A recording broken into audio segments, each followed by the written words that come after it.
Olá, pessoal! Tá no ar a segunda parte do Café com Resenha. Hoje a gente vai dar continuidade ao nosso bate-papo com a professora Mirla Cisney sobre o tema Feminismo, Diversidade Sexual e Serviço Social. Não deixa de se inscrever no nosso canal e ativar as notificações, porque tem muito conteúdo bacana vindo por aí. Por enquanto, a gente continua nesse bate-papo. Bora? É perfeito. É importante a gente tá abordando essa questão e também tá trazendo, eu acho que de uma forma mais simplificada, essa questão da consubstancialidade, que é uma palavra que já é difícil da gente falar, né?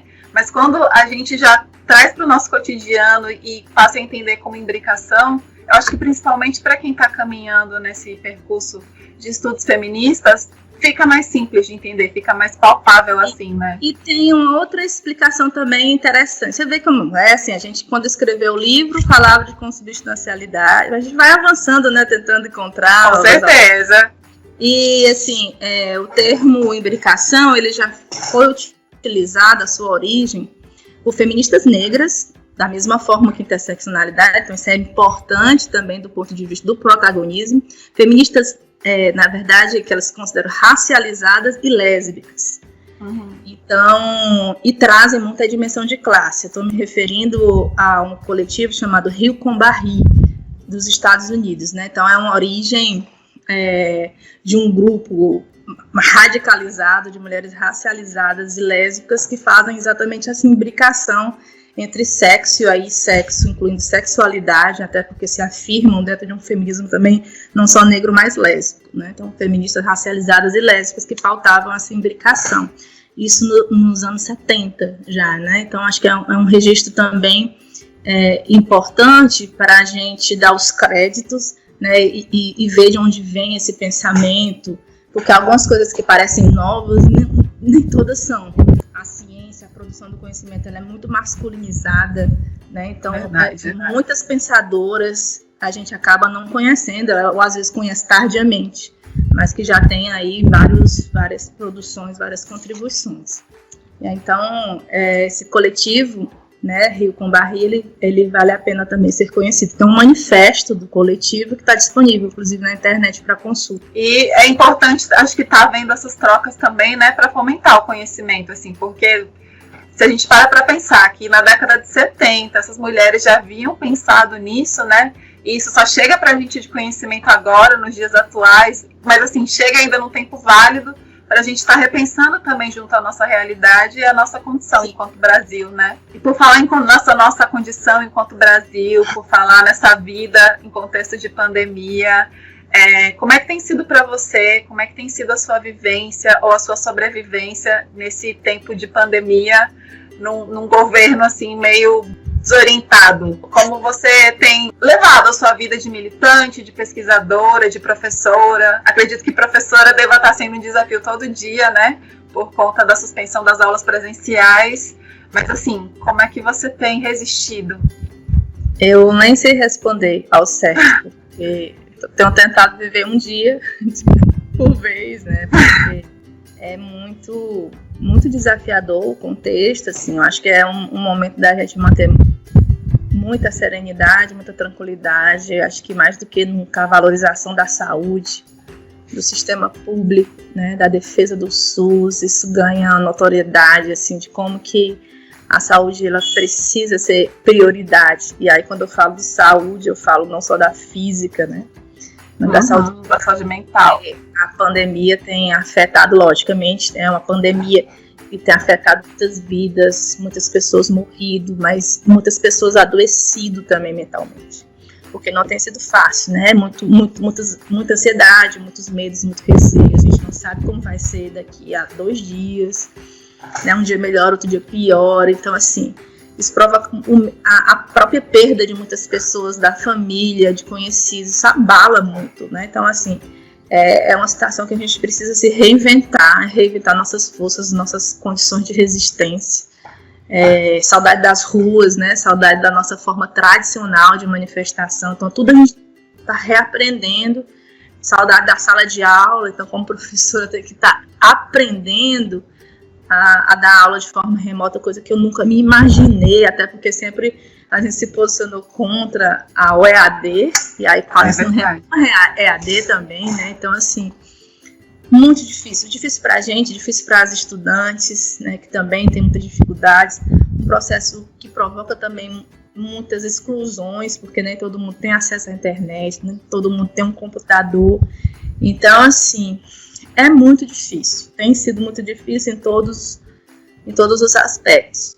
Mas, quando bate essas angústias, e que eu acho que não é uma coisa só minha, é meio que generalizada, é isso, é respirar, tentar buscar um equilíbrio emocional, né, assim, prezando pela nossa saúde, agradecendo estar vivo nesse contexto, que eu acho que é uma luta diária, e tentar se cuidar, né, tentar nos cuidar mutuamente, tanto do ponto de vista em relação a esse vírus, mas também do ponto de vista político e emocional.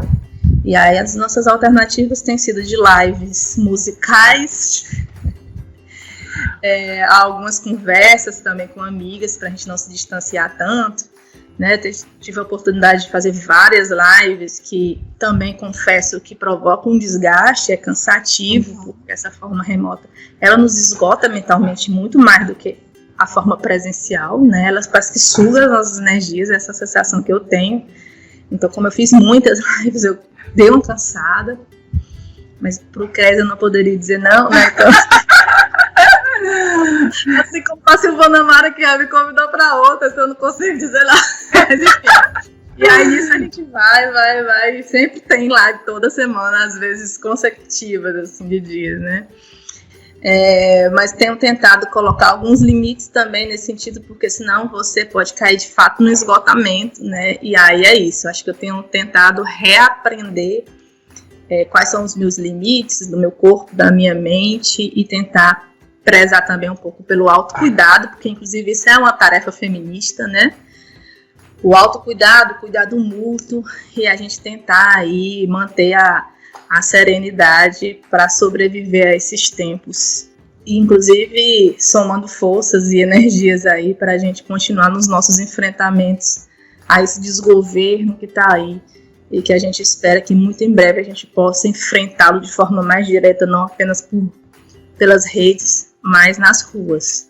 A gente está chegando também aí num processo eleitoral, e aí eu acho que como militantes nós devemos nos inserir nesse processo de forma muito direta. Não voto em nenhum candidato a prefeito, prefeita, vereador, vereadora que apoie ou tenha apoiado esse governo. Acho que isso é o mínimo, o elementar que a gente tem que fazer nesse momento, como um enfrentamento já mais imediato, né, a curto prazo, de tentar termos representantes menos ruins e pelo menos não bolsonaristas aí nas nossas câmaras de vereadores e também no Poder Executivo das prefeituras. Acho que isso é tarefa para qualquer militante.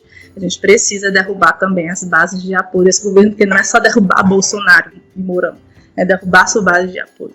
Então isso é uma oportunidade também.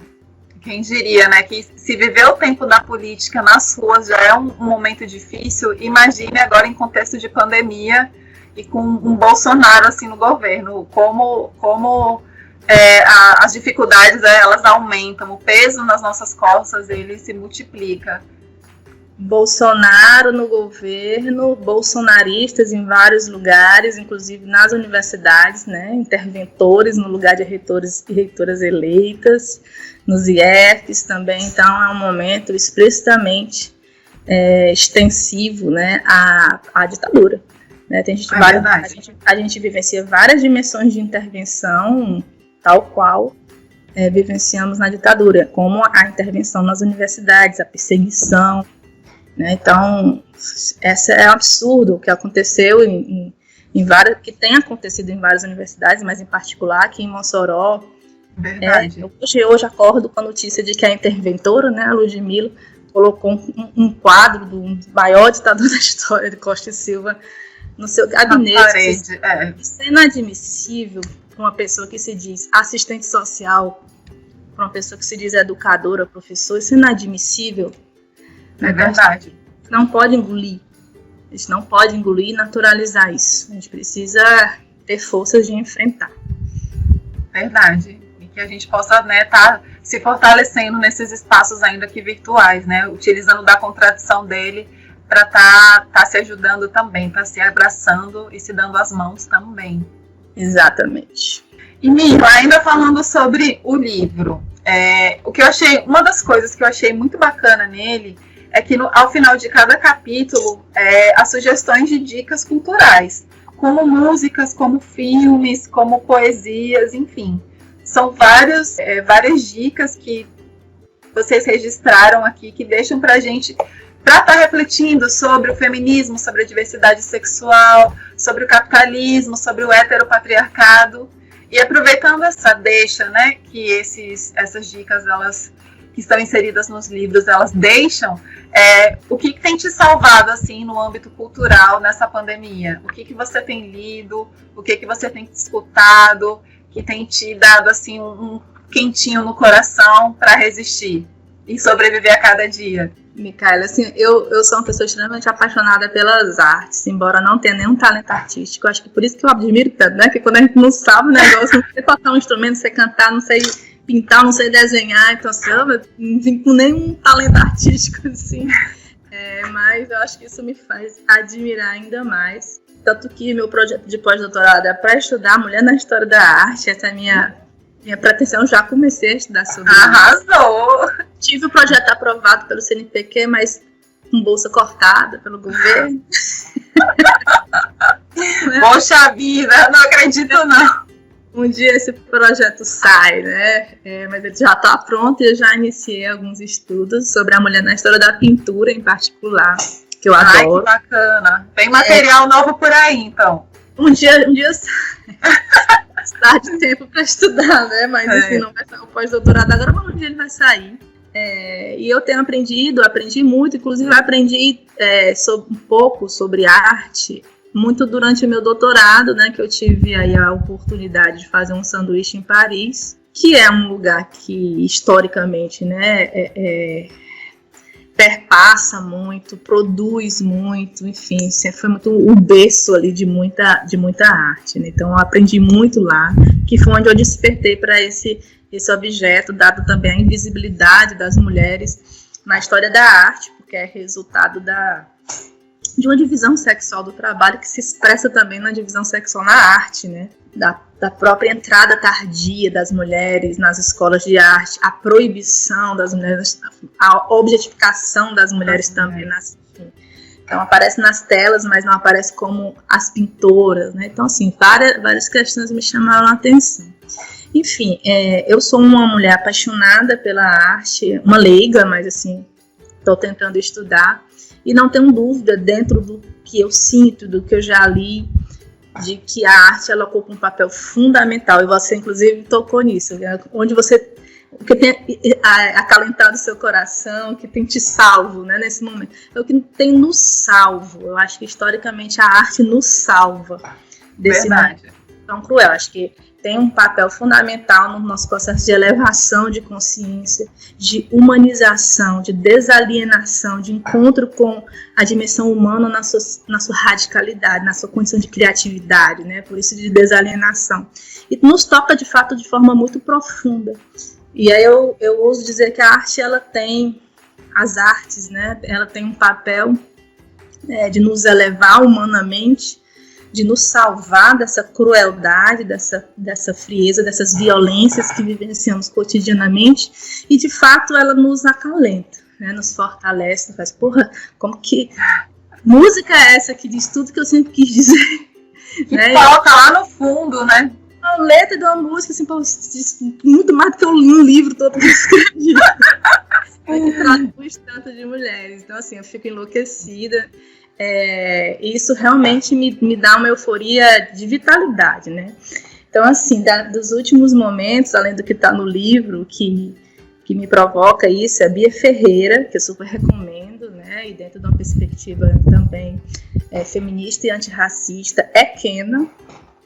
Fez uma das músicas mais belas, assim, para mim, que traduz muito do peso que as mulheres carregam e a importância da gente compartilhar, né, esse peso do patriarcado no seu enfrentamento. E eu queria indicar também 2 bandas feministas.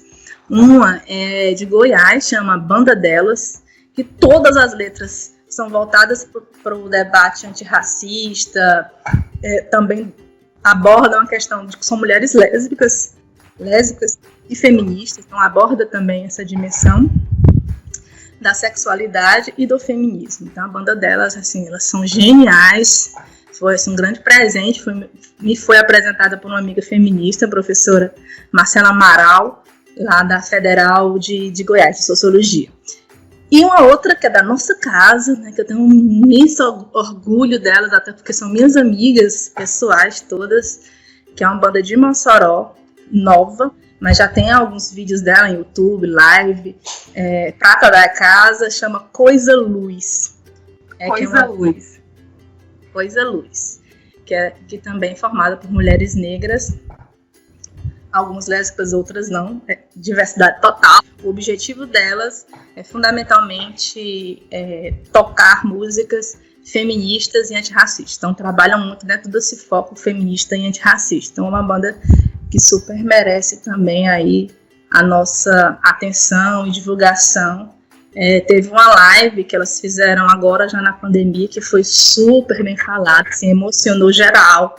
Todo mundo que assistiu se emocionou, dada a vibração e a energia que elas conseguem transmitir. Então, assim, de dicas musicais novas que eu traria para vocês, são estas mulheres. E de literatura, você tem alguma dica do que você tem lido? Na verdade, eu tenho lido mais livros históricos do que de literatura em si. Inclusive, por coincidência, eu estou com um aqui, que foi o último livro que eu li, Mulheres do Brasil, A História Não Contada. Muito interessante. Esse livro tira da invisibilidade diversas mulheres que eu, particularmente, eu nunca tinha ouvido falar e que tem várias potências políticas, assim, que eu não imaginava, assim, que eu acho que também seria um livro que eu recomendaria. Tenho estudado mais coisas, infelizmente, mais teóricas e históricas do que, de fato, no campo da literatura. Mas ainda assim é uma dica muito válida, né? É importante a gente estar conhecendo o lado não contado da história, né? Nos canais oficiais. E embora escrito por um homem, ele inclusive faz essa retratação, fala sobre isso, mas ele fez uma pesquisa muito séria e muito interessante que vale a pena ser lida também. Arrasou! Então é isso, Mirla. Queria agradecer muito a sua participação no nosso Café com Resenha, que foi muito bacana, passou muito rápido. E desejar, assim, que você tenha muita força nesses seus processos de escrita e de luta, e que é sempre uma alegria poder estar dividindo esses espaços com você. Muito obrigada por ter aceitado o nosso convite. Então, eu desejo aí também para todo mundo muita força, né, muita saúde, que em breve a gente possa se encontrar aí nas lutas dessa nossa vida. Desejar ao CRES também muita força na gestão, né, muito sucesso, e estamos aqui. Também somos CRES RN. Um grande beijo. Beijo, Mirla, se cuida. Tchau. Tchau.